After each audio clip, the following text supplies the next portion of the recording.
اگر یہ 2024 کا الیکشن متنازع بن گیا پھر 5 سال لڑائی ہوگی. اور اب دیکھیے اگر آپ کسی کے کندھے پر سوار ہو کر اقتدار میں آتے ہیں آپ پھر ڈیلیور نہیں کر سکیں گے، پھر حشر یہی ہوگا. یہ جو ابھی پرویز خٹک صاحب پی ٹی آئی کو چھوڑ گئے ہیں، جی اس نے خود مجھے بتایا تھا کہ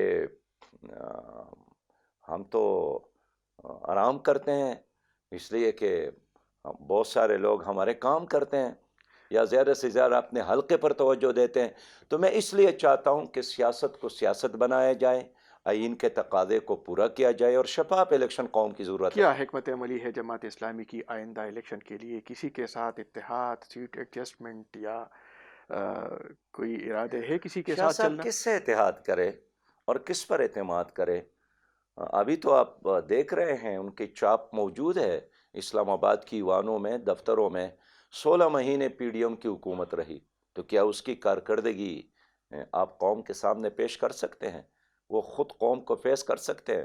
اس طرح 4.25 سال پی ٹی آئی کی حکومت بھی رہی. کیا فرق ہے؟ کیا دونوں نے مل کر نظام تعلیم کو بدلا؟ کیا انہوں نے عدالت کو ٹھیک کیا؟ کیا انہوں نے نیب کو ٹھیک کیا؟ کیا انہوں نے، یعنی میں کہنا چاہتا ہوں کہ ایک سکول کو بھی ٹھیک کرتے نا یہ دونوں حکومتیں، پی ٹی آئی کی حکومت اور پی ڈی ایم کی حکومت.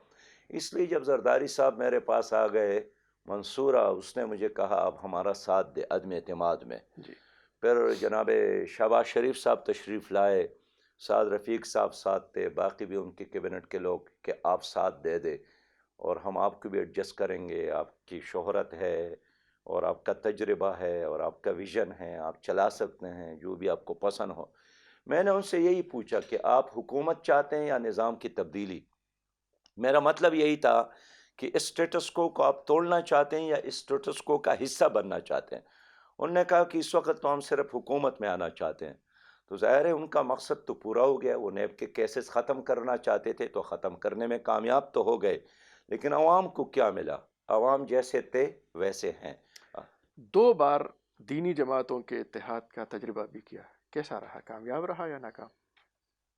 میں سمجھتا ہوں کہ وہ تجربہ ایک لحاظ سے اس وقت کا ایک تجربہ تھا، جی لیکن اس سے ہم نے یہی سیکھا ہے کہ جب بہت سارے لوگوں کے پاؤں ایک رسی سے باندھا جائے اور ایک اتحاد بنایا جائے تو وہ نہ چل سکتے ہیں اپنی مرضی اور اپنے رفتار کے ساتھ، نہ اڑ سکتے ہیں اس لیے کہ ان کے پر آپس میں باندھے ہوئے ہوتے ہیں.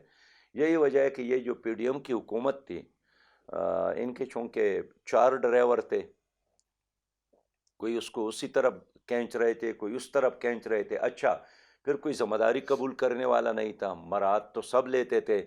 تو میں اپنی عوام سے اپیل کرنا چاہوں گا کہ اگر میری قوم چاہتی ہے کہ پاکستان ترقی کرے اور یہ حقیقی معنوں میں ایک اسلامی حکومت بنے اور ایک ویلفیئر حکومت بنے اور حقیقی تبدیلی چاہتے ہیں، پھر ہمیں اتنا مینڈیٹ دے دے کہ ہم ان لوگوں کا محتاج نہ رہے. ایک بات ہو رہی ہے سیاسی جماعتوں کی جانب سے لیول پلینگ فیلڈ کی، تو کیا آپ کو یہ لیول پلینگ فیلڈ میسر ہے؟ ہم اس کی ضرورت محسوس کرتے ہیں، یہ بالکل ٹھیک بات ہے. سب کے ساتھ یکساں سلوک کیا جائے، سب کو یکساں ماحول دیا جائے، میڈیا میں سب کو جگہ دی جائے، پی ٹی وی پر سب کو منشور پیش کرنے اور اپنا موقف عوام تک پہنچنے کے لیے ماحول بنایا جائے.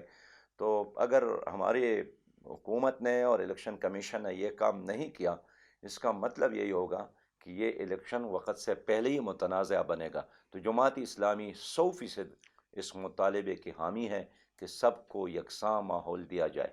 کچھ سیاسی لوگوں کو، سیاسی قائدین کو جیلوں میں ڈالا گیا ہے اور کیسز چل رہے ہیں، پابندی کی بات ہو رہی ہے. کیا سمجھتے ہیں آپ، یہ حالات ہمیں آگے شفاف الیکشن کے نظر آ رہے ہیں؟ دیکھیے ایک تو یہ ہے کہ ہمارے یہ جو نیب کچھ کر رہا ہے، یہ جو عدلیہ کچھ کر رہی ہے، یہ جو ایف آئی اے کچھ کر رہے ہیں، سچی بات یہ ہے کہ یہ ایک ایسا کردار ہے جس پر کوئی پاکستانی فخر نہیں کرتا ہے. اب یہی نیب ہے، کل پی ٹی آئی کی حکومت تھی تو مسلم لیگیوں کو پکڑ رہے تھے.